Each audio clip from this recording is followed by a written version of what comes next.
thought you were gonna go with like Frank Lloyd Wright or something. No, there's no Frank Lloyd Wright award. You know what I'm hearing? I'm hearing a juicy conspiracy theory. You watch old war movies and people complain, they're like, why aren't there any women in this movie? Like, that's because women weren't there. Like, yes they were! They just didn't put pictures of them! Like, what the It's so stupid. Which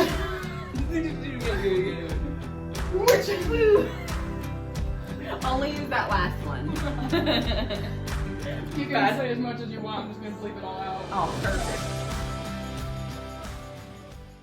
According to the drunk history formula, I am drinking hot chocolate and Kahlua because I'm not being graded on this assignment.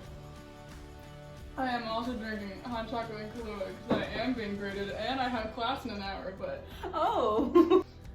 Okay, so today we're talking about the first female controllers of aviation history. So everybody knows that Archie League was what we consider the first air traffic controller. And by everyone, I do mean everyone who was forced to learn who Archie League was. Yeah, so he was the first air traffic controller, and he started in like the late 1920s, was like certified early 1930s. During World War II, there was this group of women called WAVES, which is Women Accepted for Volunteer Emergency Service. And they were basically Navy women who replaced male ATCs. But like the WAVES did like other stuff too, I think. But so those women were like the first female air traffic controllers, right? And they were super cool. But FAA talks a lot about like the first civilian air traffic controllers. It all started in like World War II when women entered like ranks of air traffic controllers to replace men who joined the war effort. And there's like a handful of people that they list as like maybe they were the first person, but we don't really know. In 1941, President Roosevelt. That guy. He signed his Supplemental Defense Act thing, a Defense Appropriation Act. This act gave the CAA money, like $12 million, to certify 39 airports as essential to national defense. Administration would like basically take everyone who's employed at that airport and make them federal employees. So any of the women who were working in those towers at the time suddenly became like certified air traffic controllers. And then for CAA specifically, so they had a new personnel policy because there's a fucking war. Of course. And they said, no person shall be selected for employment in the CAA who's eligible for military service, which is most of the people who were working there, so that sucked.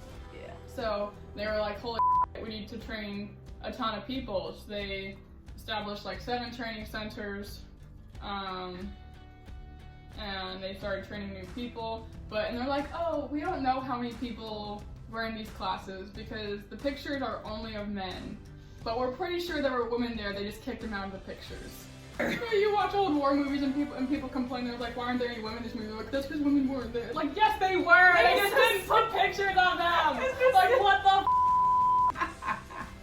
It's so stupid. They were like, yeah, you should recruit old men and women as air traffic controller replacements because all the draft are leaving. So classes began in like late 1941, and by 1943, 40% of controllers were women. Hey. No, literally, I was searching the names of these women because there were so few names. I was searching them. It was all obituaries, and I'm like, you know, that makes sense, but like RIP, why are there no like first-hand accounts here? Why did no one like find them again and be like, hey, you know how you're... They don't even have Wikipedia pages. They don't even have Wikipedia pages. Like, what the f***, man? But we didn't write it down, so we'll never know. Except, I found a recording of one of the first female air traffic controllers. She talked about like how much it sucked and how she'd like show up. She would get hired as an air traffic controller. She'd show up to the tower and they'd be like, why are you here? Yeah, so the FAA says that a large number of women trained by the CAA during World War II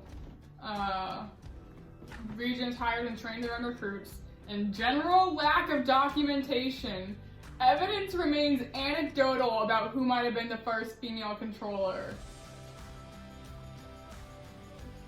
What was it? Oh, when we were watching the Thanksgiving parade, 2020, this year was the first year that there was a woman designer for the, the flower floats? No, a balloon. For a balloon? For a balloon? A balloon! Oh my god. What the How long has that been going on? And a woman wasn't allowed to design? 70 years. And a woman hasn't designed, and they, oh my god, they didn't put any balloons in that a woman designed in for 70 years. Oh, it's worse. 130 years. Wow, Macy's not looking so great now, huh? So, moral of the story, women have always been doing shit. No one just writes it, no one writes it down because people hate women. Sounds about right. The end. Please. Cheers.